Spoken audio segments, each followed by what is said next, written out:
اگر نظر پڑے رسول کا جمال بن، اور ظالم اگر آئے نظر قہر ذوالجلال بن۔ اور اگر کوئی ظالم آ جائے تو پھر اس کو وزیر آباد تک کھینچ کے اس کی ٹانگیں الٹی کھڑی کر کے دکھا دیتے ہیں۔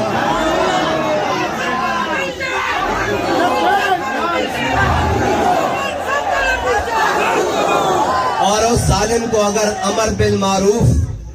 تمام ظلم کرنے کے بعد یاد آ جائے تو پھر کراچی کے شہر میں اس کو بتایا جاتا ہے کہ امر بالمعروف ہوتا کیا ہے،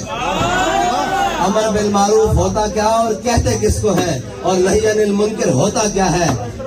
میں کہتا ہوں ضمیر خرید کے نہی عن المنکر اور اپنے بندوں کو ساتھ ملا کر یا دوسروں کے ضمیر کے پیسے لگا کر امر بالمعروف نہیں ہوتا بیٹا۔ امر بالمعروف بنانے کے لیے پہلے میدان لگانا پڑتا ہے، پہلے اپنی صفوں سے گند صاف کرنا پڑتا ہے، پہلے اکیلے میدان میں کھڑا ہونا پڑتا ہے، سارے تیر اور شیلنگ میدان میں کھڑے ہو کر اپنے سینوں پر لینے پڑتے ہیں۔ ہر قسم کی مخالفت مول لے کر جب کھڑا ہوتا ہے انسان تو پھر آتا ہے افلاک سے نالوں کا جواب آتا ہے، پھر اللہ تعالیٰ مدد بھیجتا ہے۔ جب میدان بدر لگ جائے تو پھر اللہ تعالیٰ فرماتا ہے 2000 فرشتے آ گئے، یہ 4000 آ گئے، یہ 6000 آ گئے، اور آخر میں فرماتا ہے انی معکم، لیکن فراڈ سے نہیں، دھوکوں سے نہیں۔ اور عاشق رسول بابا جی کہتے تھے اٹ پٹو عاشق رسول ہے بچو، عاشق رسول بننے واسطے نا پہلے حضور دی ناموس تے پیرا دینا پیندا، پہلے چومکھی لڑائی لڑنی پیندی، یعنی پہلے چاروں طرف سے تیر اپنے سینے پہ برداشت کرنے پڑتے ہیں، پہلے اپنے اور بیگانوں کی تانا زنی برداشت کرنی پڑتی ہے۔ محلات میں بیٹھ کر اور ناموس رسالت کے پروانوں پر گولیاں چلا کر اور شر چلا کر عمل بالمعروف نہیں ہوتا۔ امر بالمعروف کرنا ہے تو ان فقیروں سے آگے سیکھو کہ عمل بالمعروف کسے کہتے ہیں، کہ جو جیل کی کوٹریوں میں دالیں کھا کر بھی یہ کہتے تھے کہ مر جائیں گے، ظالم کی حمایت نہ کریں گے، احرار کبھی ترک روایت نہ کریں گے۔ جو مرضی ہو جائے، جیسے مرضی حالات آ جائیں، جتنا مرضی ظلم بڑھ جائے، کندھوں پر لاشیں ہوں یا کندھوں کے اوپر پھولوں کے ہار ہوں، ہر حال میں یہ کہتے ہیں کہ انہیں جانا، انہیں مانا، انہیں جانا،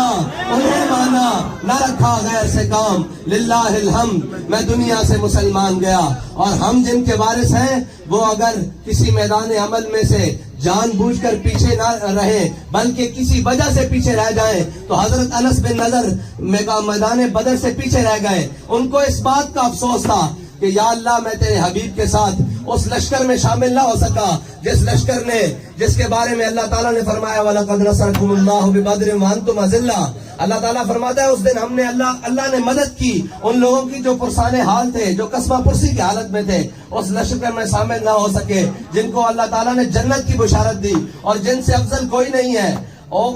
اس لشکر میں شامل نہ ہو سکے۔ حضرت انس بن نضر جب رہ گئے نا میدان بدر سے تو پھر اللہ تعالیٰ سے ایک بات کی کہ یا اللہ اب تو بھی دیکھے گا کہ میں تیری راہ میں کیسے لڑتا ہوں۔ جو امیر المجاہدین کے ہوتے ہوئے میدان عمل میں نہ رہے یا پیچھے رہے، یقین جانیے انہوں نے بعد میں جانے کے بعد یہ کہا کہ امیر المجاہدین ہم آپ سے وعدہ کرتے ہیں اب آپ بھی ہمارے لیے قبر انور سے دعا کریں گے کہ ہم حضور کی ناموس پر پیرا دیتے کیسے ہیں۔ ان کی نگاہ ناز نے پھر یہ دکھایا، منظر دکھایا، ان کی نگاہ ناز سے پلے ہوئے شیروں نے یہ منظر دکھایا کہ قیادت ہو نہ ہو، سالار ہو نہ ہو،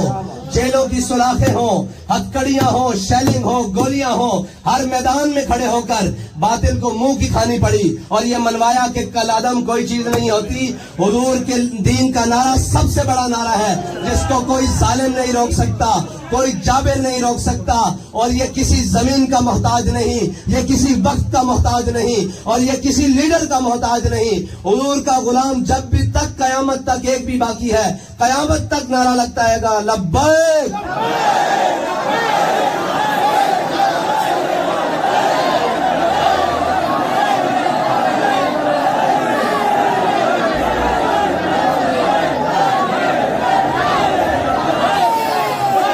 اور امیر المجاہدین کی تربت پر لاکھوں رحمتیں ہوں، کروڑوں رحمتیں ہوں، اربوں رحمتیں ہوں کہ جنہوں نے کسی میدان میں ہمیں بے آسرا نہیں چھوڑا۔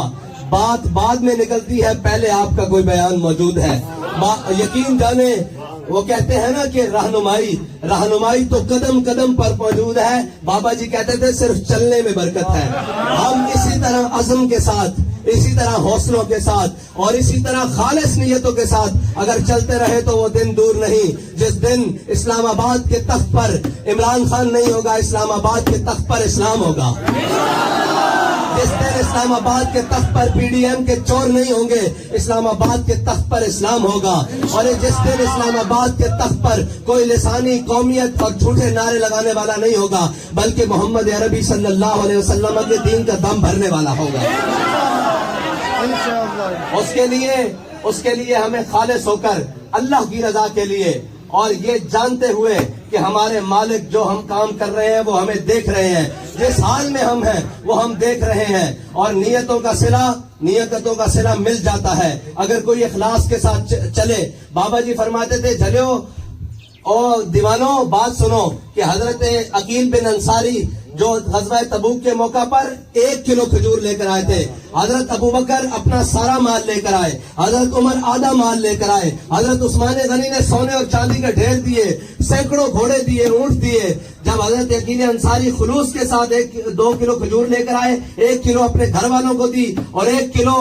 اپنے آقا و مولا صلی اللہ علیہ وسلم کی بارگاہ میں پیش کر دی۔ میرے آقا نے پوچھا عقیل یہ کیا ہے؟ انہوں نے کہا یا رسول اللہ ساری رات یہودی کا کنواں گیڑا ہے اور اس سے یہ معاہدہ کیا کہ مجھے صبح 2 کلو کھجور دے گا، 1 کلو گھر والوں کو دے آیا ہوں اور 1 کلو میں آپ کی بارگاہ میں پیش کر دی ہے۔ تو لیڈر جس کو کہتے ہیں نا قائد، وہاں تو ساری چیزیں ہی ختم ہے نا، وہ تو بالکل کوئی تصور ہی نہ ابھرا تیری تصویر کے بعد، اور ذہن خالی ہی رہا کاسہ سائل کی طرح، اور وہاں تو کوئی مشابہت ہی نہیں۔ لیکن دیکھیں اپنے غلام کو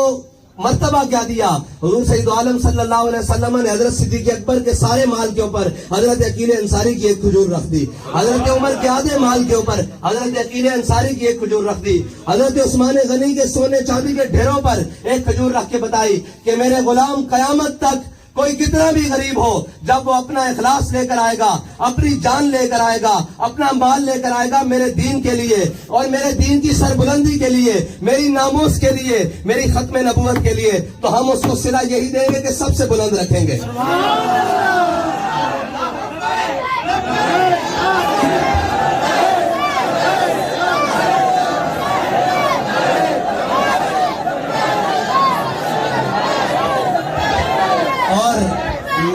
ہمیں تو سچی بات ہے،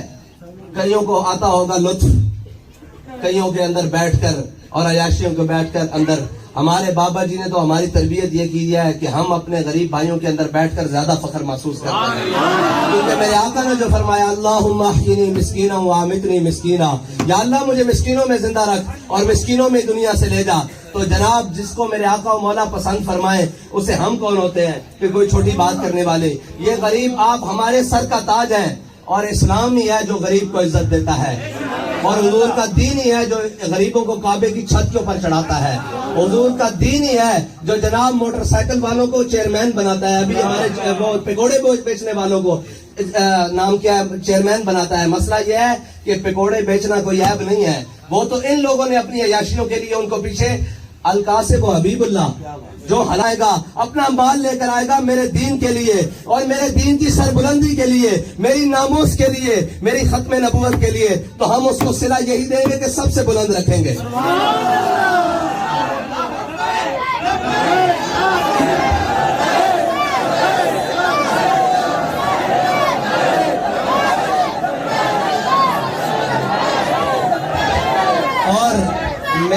ہمیں تو سچی بات ہے،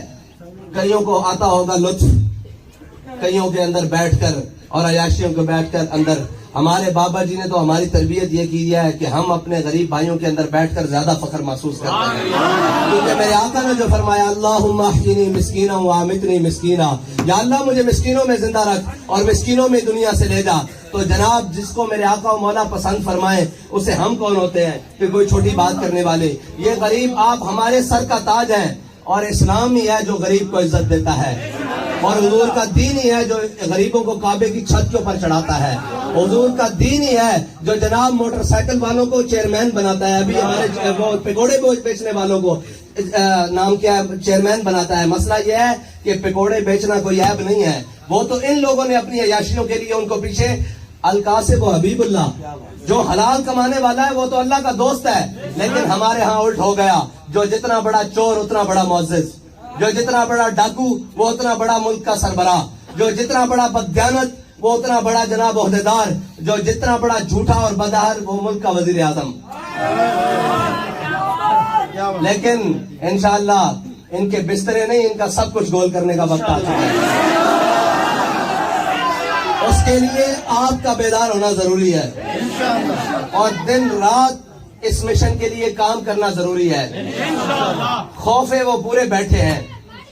ڈر ان کو کسی کا نہیں ہے، ان کو پتا ہے کہ آج 11 کھلاڑیوں کی ایک جماعت ہے، کل جو وزیر اعظم کی کرسی سے اتر کر جائے گا وہ 12واں بھی شامل ہو جائے گا۔ سارے چور ایک وقت آئے گا آپ کو یہ سارے اکٹھے ملیں گے، اگر کوئی ان سے جدا اپنے نظریے کے اوپر کھڑا ملے گا تو وہ تحریک لبیک یا رسول اللہ کے قائد سے لے کر کارکن تک ہوگا۔